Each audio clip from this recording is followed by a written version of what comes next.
And we might as well go live, ladies and gentlemen. Might as well go live. Actually, that's what it says. It says, are you ready to go live? Of course I'm ready to go live. Aren't we all? Well, welcome to Benchley Night, ladies and gentlemen. Welcome to Benchley Night. It is a joy to be here in Bellows Falls, Vermont, on a frosty Sunday night. And this is the Hunter family's favorite Robert Benchley. Yes, we do love museum feet, but I think my brother William will agree that opera Synopses was really, I guess my dad preferred Edith's Christmas Burglar, but I think that was only to annoy my mother. But for general hilarity amongst the family, opera Synopses was the way to go. So it is a joy to be reading this yet again, and I will continue to read it over and over again every year until I shuffle off this mortal coil. But anyway, it is wonderful to have you here. And our beneficiary tonight, because the world is in an awful mess and human beings are hideous to one another. Our beneficiary is Médecins Sans Frontières, but since we are Anglophones here, we call it Doctors Without Borders. Now, many of you may have noticed that Zuck and his buddies now are charging for charitable donations. It used to be that Faceplant went through Network for Good and nobody took any fees. So if you donated $10, $10 went to the Liberal Snowplowing Do-Gooder Fund beneficiary that week. Now it is that you donate $10 and Faceplant takes 2.9% plus 15 cents or 50 cents or something. So anyway, they're taking their little bit. So it is now the new policy, the Liberal Snowplowing Do-Gooder Fund, is to, if somebody messages me and says they donated to the beneficiary of the week directly, they'll get a shout out from the Unidentified Ungulate. Now, and one thing I wanted to mention, did anyone notice in my picture when I did the Charlie Hunter Will Be Going Live thing that I did a tableau from opera Synopses? I took Happy the Astronaut and cast him in the role of Immerglück. I cast Angry Goose in the role of the Iron Duck, and I cast the Unidentified Ungulate as in the role of the Iron Duck's bureau drawer. I thought that was pretty clever. Okay. Hi, Jane Shank from Iowa. Hi, Martha. How are you all? Okay, we have a few people to thank. Even with the new restrictions being placed upon us by Faceplant, we have to thank Carol Burning.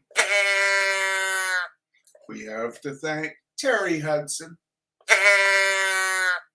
We have to thank Rick Kabotsky. We have to thank Susan Hammond.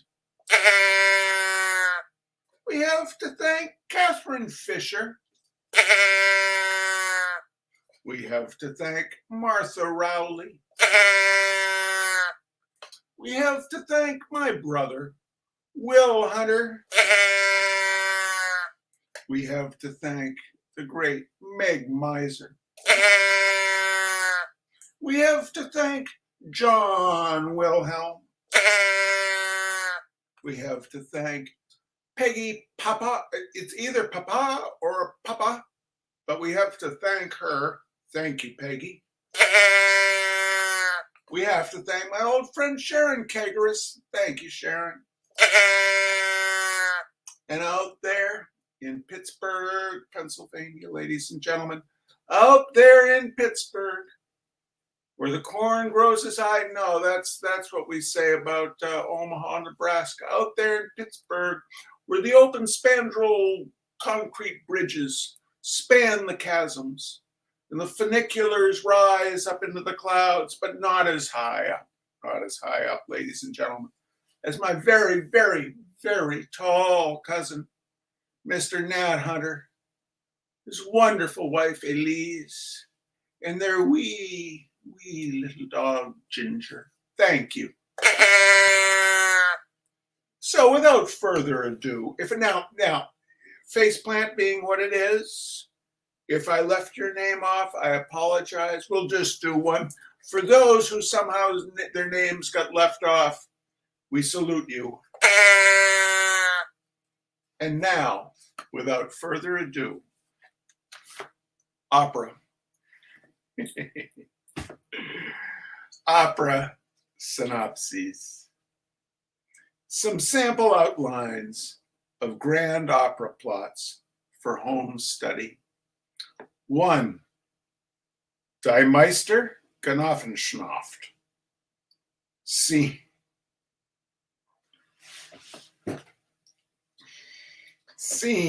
the forests of Germany.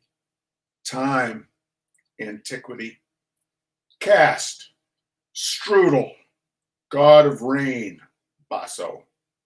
Schmalz, god of slight drizzle, tenor. Immerglück, goddess of the six.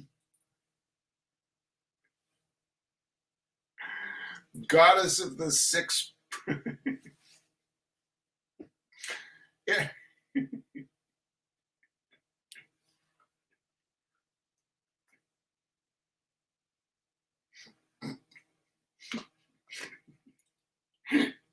Immerglück, goddess of the 6 primary colors. Ludwig das Edelweiss, the Knight of the Iron Duck, baritone. The Woodpecker, soprano. Argument. The basis of Die Meister Genoffenschaft is the old legend of Germany, which tells how the whale got his stomach. Act 1. The Rhine at low tide, just below Veldschnaffen. Immerglück has grown weary of always sitting on the same rock with the same fishes swimming by every day, and sends for Schwoll to suggest something to do. Schwoll asks her how she would like to have passed before her all the wonders of the world fashioned by the hand of man. She says rotten. He then suggests that Ringblat's son of Flucht, be made to appear before her and fight a mortal combat with the Iron Duck. This pleases Immerglück, and she summons to her the 4 dwarves.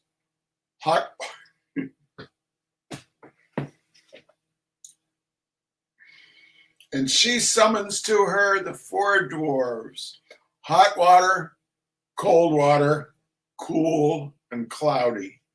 She bids them bring Ringblat's to her.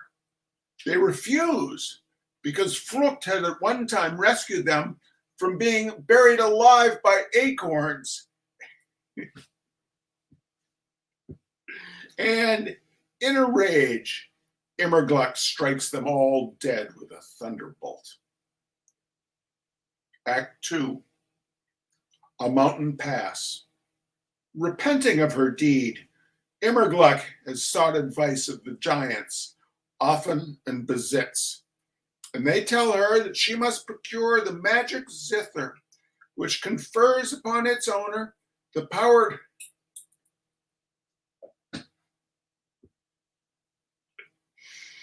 the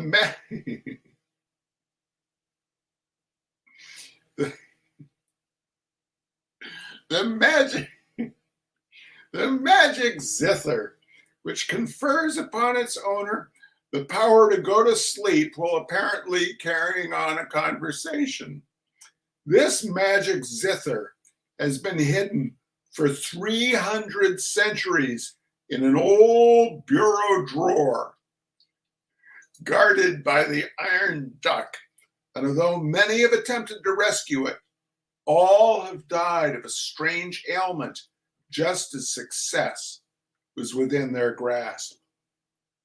But Immerglück calls to her side Dampfboot, the tinsmith of the gods, and bids him make for her a Tarnhelm, or invisible cap, which will enable her to talk to people without their understanding a word she says.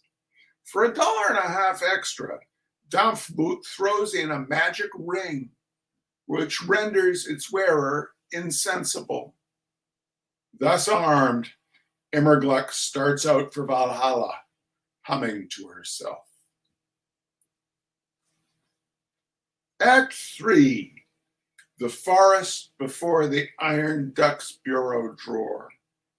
Merglitz, who up to this time has held his peace, now descends from a balloon and demands the release of Betty. It had been the will of Wotan that Merglitz and Betty should meet on Earth and hate each other like poison.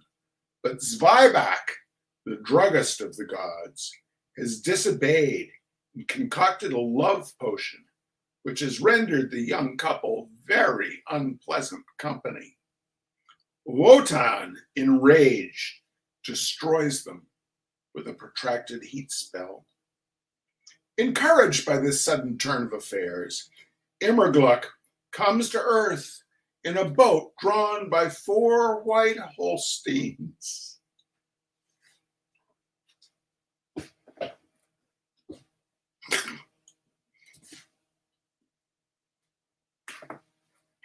And, seated alone on a rock, remembers aloud to herself the days when she was a girl.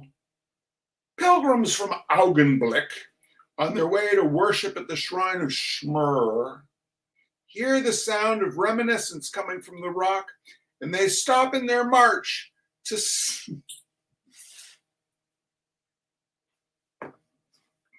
and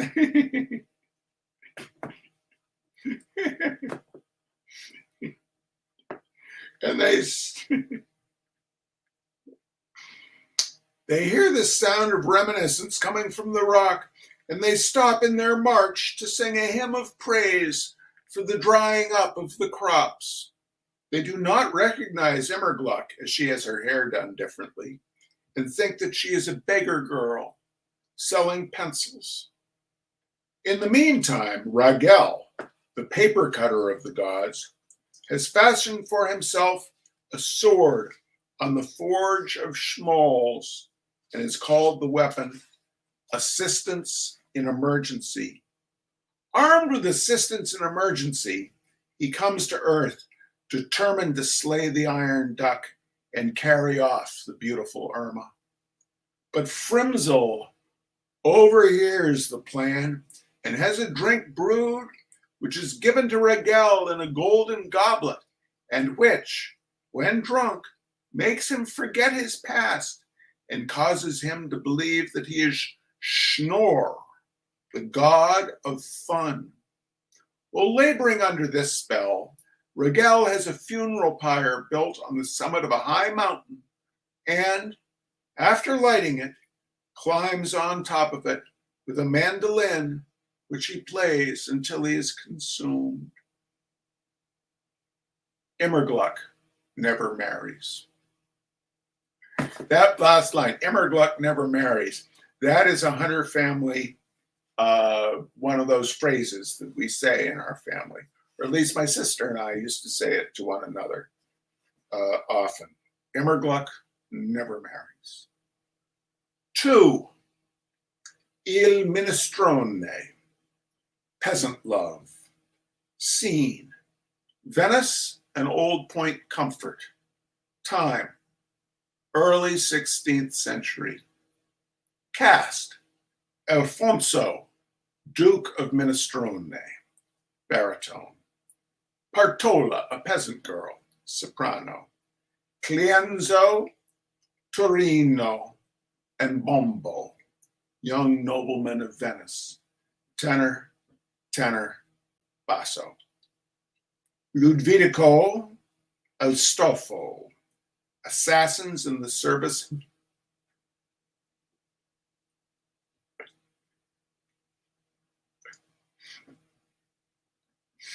Assassins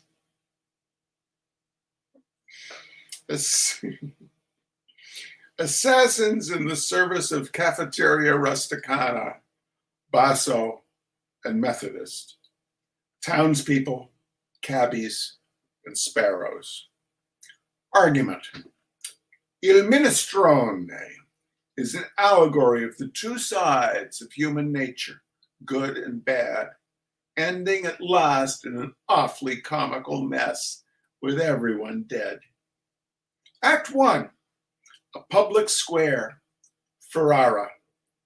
During a peasant festival held to celebrate the 6th consecutive day of rain, Rudolfo, a young nobleman, sees Liliano, daughter of the village bell ringer, dancing along, throwing artificial roses at herself. He asks his secretary who the young woman is, and his secretary, in order to confuse Rudolfo and thereby win the hand of his ward, tells him that it is his, Rudolfo's own mother, disguised for the festival. Rudolfo is astounded. He orders her arrest. Act 2. Banquet hall in Giorgio's palace. Liliano has not forgotten Breda, her old nurse, in spite of her troubles, and determines to avenge herself for the many insults she received in her youth by poisoning her, Breda.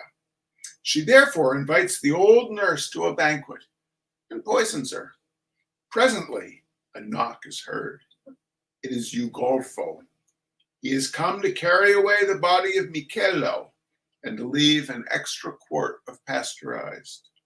Liliano tells him that she no longer loves him, at which he goes away, dragging his feet sulkily.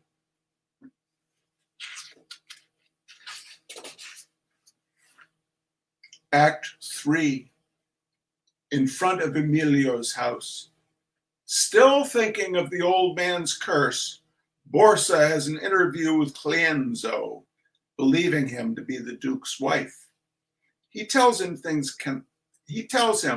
that things cannot go on as they are, and Cleanzo stabs him.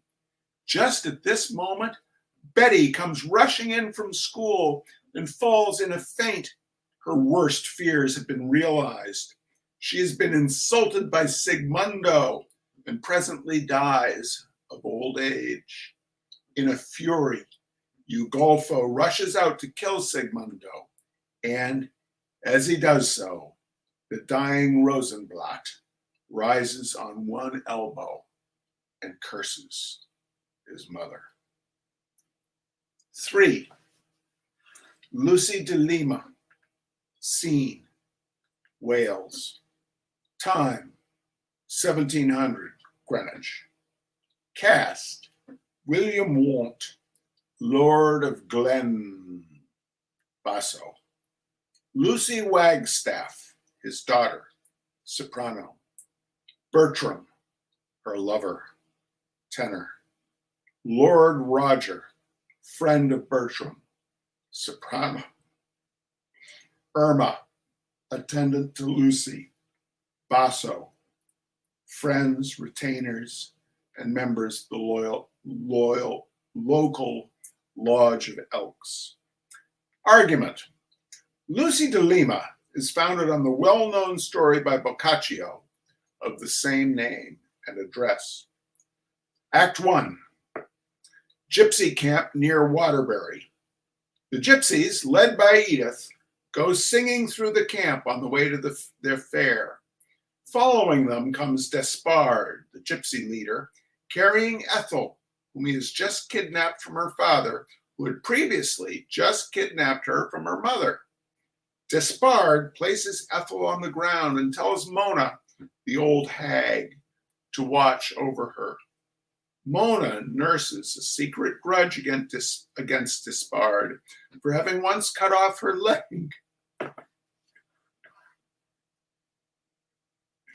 For having once cut off her leg, and decides to change Ethel for Nettie, another kidnapped child. Ethel pleads with Mona to let her stay with Despard, for she has fallen in love with him on the ride over. But Mona is obdurate. Act 2. The fair. A crowd of sightseers and villagers is present. Roger appears looking for Laura. He cannot find her. Laura appears looking for Roger. She cannot find him. The gypsy queen approaches Roger and thrusts into his hand the locket stolen from Lord Brim. Roger looks at it and is frozen with astonishment, for it